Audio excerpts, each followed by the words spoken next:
video when una dey see so na very old video when they take carry children from different parts of Africa, they carry them go obodo oyibo. This video na history video when Africa people go always remember, because not be say the matter still stop for here. The matter no stop, and I pray may you to allow this video, because na history how they take carry children, thief children from Nigeria, Ghana, different parts of Africa to obodo oyibo.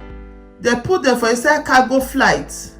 And if you dey watch this video to the end, so you go see how they take continue. They not stop.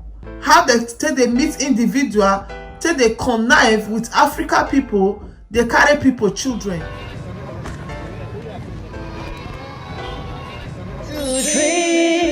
With Lady T.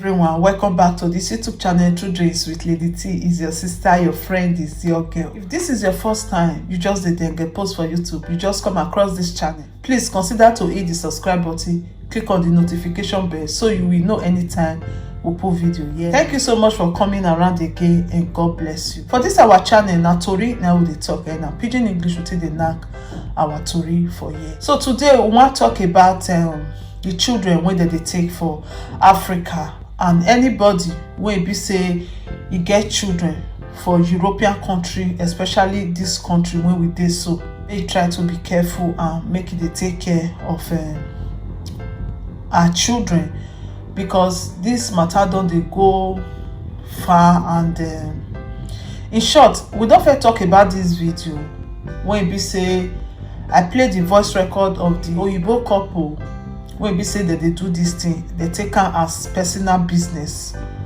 But I remove the voice record because the lady when bring the matter come for me, he can't tell me say na downtown na they dey, and this couple they not take her lightly with her, and they get level for everywhere go reach Africa. So some parts of Africa, not all Africa. So that's why I remove their voice record come out from inside. But I still they try to remember our people, especially the ones who get children, when we say them with the father of their children not they get, especially that one, because now most people when they target, now those one will be say them with their baby father not they again, now they target pass. Not be say they not they target the way with the way the father and the mother they together, but they mostly they target the way be single mother. That's why they bring this matter. They can't say to carry pikin for 9 months not be my man, you know, easy. You can't carry, you can't take care of her. Then one person will just come from nowhere, come meet you as a friend. Before you know, pikin when you don't suffer carry, they don't collect her for your hands. You know, go see her again.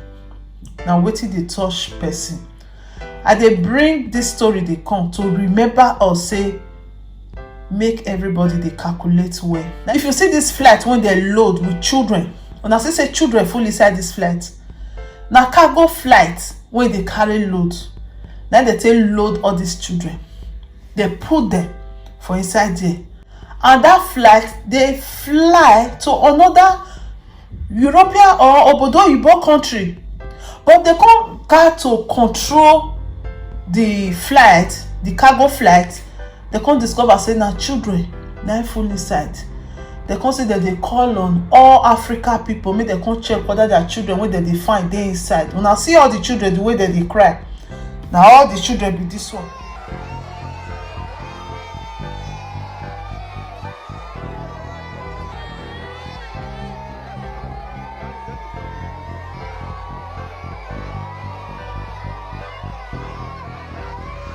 So for now to take believe, if you guys can remember again, one lady he called me, he tell me say 2 couple wey be Oyibo couple, Italian couple, dem message am for Facebook. First of all, they had am for Facebook, then she can't accept them. The next thing, they can't ask for her number, personal number. She can't give them. They can't tell her whether she get paper, whether she dey work. I just cut the story short because I don't fit do the video before. Now they can't tell her say they get business for her, that she go make friend with somebody wey get pikin for Facebook or anywhere or anybody around, but it go be Africa person. Then if she make friend with that person, she will come dey talk to the person as a friend, come do like say be good friend, Africa sister. Then from there you go take the children picture and you go take their Facebook, you go send that to these two couple. Then these two couple will come find how the fit enter this particular woman wey get this pikin or children body. They not mind if you go block her from one place where she dey mostly they go, maybe supermarket or one thing. Then they'll come, they do like say they nice, they buy things for her, they buy things for the pikin. She'll come take them near body, they'll come play with the pikin will sabi them well. Then the African lady wey don fit make friend with the same African sister, when you send the pictures of the children to this couple, you can't go report that lady say your African sister say she no dey fit take care of her children. Now so the children dey dirty, now so you know they give them food, now so they beat them. Go your friend one lie, go lie. Then they'll come enter inside the matter. Now there that two couple go come say na truth. Now that woman they talk, the African sister they talk say you know they fit take care of them. Now they even they buy am biscuit, buy am bread, they take care of the children. And so that before you know, they don't call up be that pikin for that woman hand. The woman can't be like who not born. It's so painful because to carry pikin for 9 months no be meme as I dey talk am. Then the couples, the Oyibo couple come say the matter no go finish for there, that they get judge when go write paper give this lady. If you no get paper, no, they automatically give her documents. They'll gather go their country when she dey na Nigeria. Then she go orphanage, say he want adopt children. If she don't carry the children, the Oyibo will give her the money, because if you owe 2 million for that country, you go see pikin adopt. Oyibo will give her money, you go adopt the children. Then they know they pass Nigeria. They say Nigeria airport's not good again. Say na Congo then they pass. And if you now look this flight, which country this flight from come? This cargo flight when they carry children. So now they see them. Then he said they'll come carry the children. Now history, now they talk so history. Because what me they talk so, our children go come hear this matter. And this video, they go see them. They go know say na history. That's why I like you to. They give us chance to bring history come. But this word when me they talk so, it go be history. She just want understand the business, how they take they do am. Not be say she get interest, because like say she get interest, she for not even come tell me. She for just do am. And they tell her say for a start they'll give her 15,000, 15,000. So she tell me so that I go still can't tell una, make una still use and take get sense. Una know una they draw near body. And I see they talk this one for people where they Nigeria, where they Africa country, where be off, where get orphanage, where they release children. Not be to release children, say adopt children, but to know the upkeep of the children after the adoption. Very important. Whether na obodo they want carry am, they need to they know. According to this lady, so he say na Congo, now they say that they fit pass. Who know how many they don't carry. So I they bring this message they come. Say make everybody they very, very careful who you take as friend. After they give her that 15,000 euro, then they'll still give her documents. We all know say to get documents is not easy, but they get lawyer when they process documents for them. Make you know say their level strong well.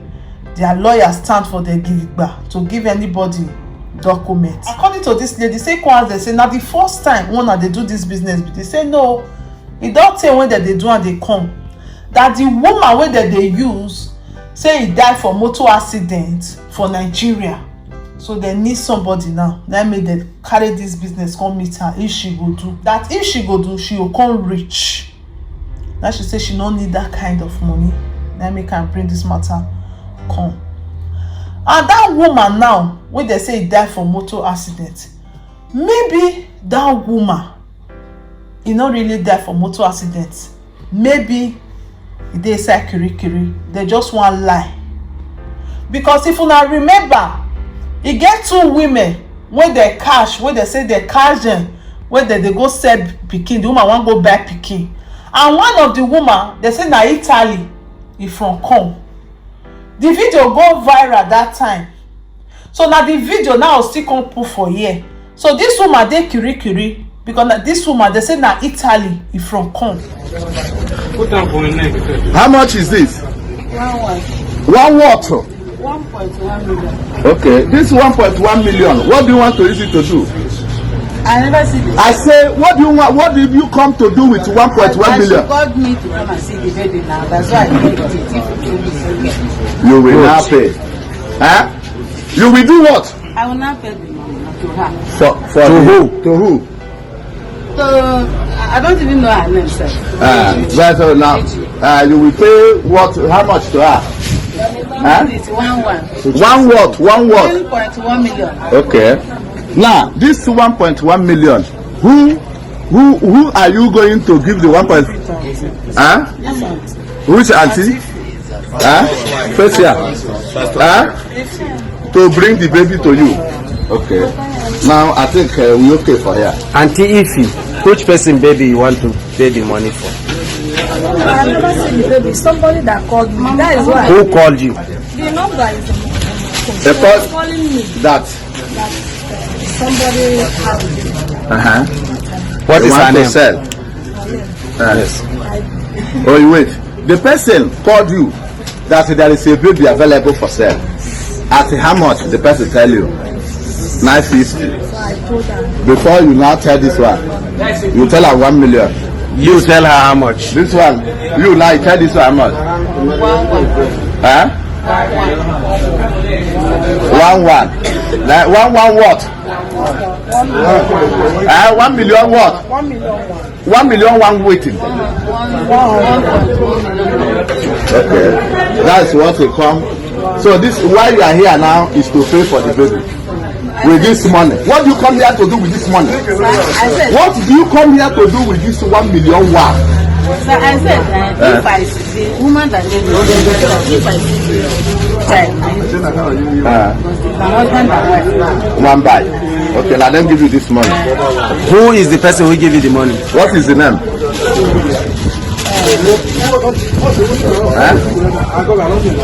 Huh? I will remember the name. Okay, no problem. Come whether na this woman na dey do am with them when the couple say he die for motor accident so, or another one dey wey he die for motor accident so, because during this woman time I think last year na dey take gbaba where he dey go buy pikin. They say na Italy from come, so I no really know. But why I dey bring this video dey come now be say make everybody dey get sense. All your children well.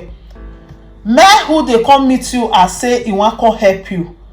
Some good oyibo dey wey be say they really dey come help you from their heart. Why some not be from their heart, they dey come for another thing. So for you to be on the safe side, just be careful. Not only with oyibo, be careful with your fellow black, because as this lady refuse to do this business, there are so many people wey go do am. And remember, that woman wey dey say e die for motor accident, she do am. So many people go do am because of money. So people still dey wey be say dem dey ground now wey wan do this thing. But if you dey careful, dem no go fit near you. All you need now is just be careful with anybody around you. And I want to say a very big thank you for this our sister wey come reveal this secret of this couple wey be say dem dey do this thing. Maybe they get branches all over the European country, we no know. I say thank you to this our sister, that God will surely bless her and her generation. Anything she dey find, she go see am. And you, when you lis ten to this my voice, that anything when you dey find go come knock for your door. Please, as you watch this video, share this video. We are not just here to talk. We are here to say a story that will change life, that will touch life, that will change situation of things. If you share this video, I believe you are going to save so many children. And as you do that, God Almighty will bless you. Call 1, thousands will answer you. Please, as you watch this video, please don't watch this video without leaving your comment or opinion down there. It's very, very important. Thank you so much for watching. I remain your sister, your friend, your girl, your pikin, anyone you call me. I dey there for you. True Dreams, Bright Life with Lady T.